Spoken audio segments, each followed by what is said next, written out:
With the digital gold rush and the ICO boom in 2017 came scams and frauds and different pump and dump schemes that you need to be cautious about.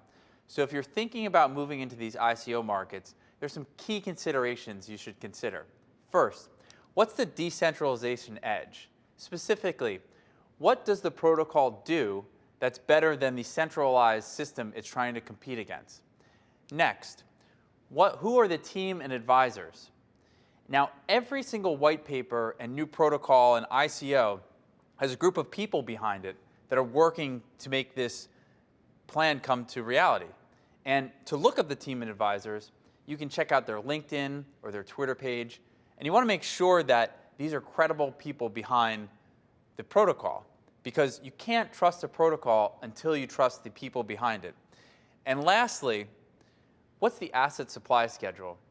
Now, in the crypto world, you want to make sure that something has scarcity value. And what I mean by that is you want to buy into protocols that only have a limited amount of tokens that will be issued. For instance, in Bitcoin, it has scarcity value because we know there can only be 21 million Bitcoins in existence, and there's only been 18 million printed so far. So asset supply schedule is key to understanding whether or not it will have value in the future. Now, the ICO boom in 2017 was like the Wild West. Some investors made fortunes while others lost their shirts. So it wasn't long before regulatory agencies in the United States started looking into these ICOs and ruling on them.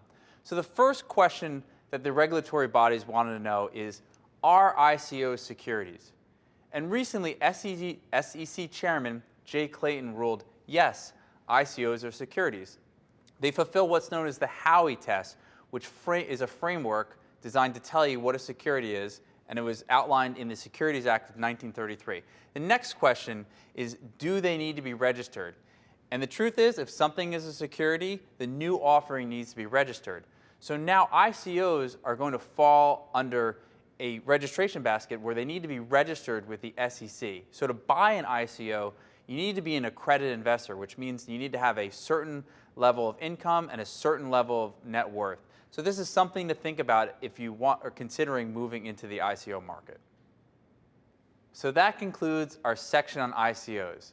Now you should be able to explain the relation of IPOs and crowdfunding to ICOs, and also you should be able to evaluate ICOs. Not just consider them as an investment, but also think about how they might be regulated in the future.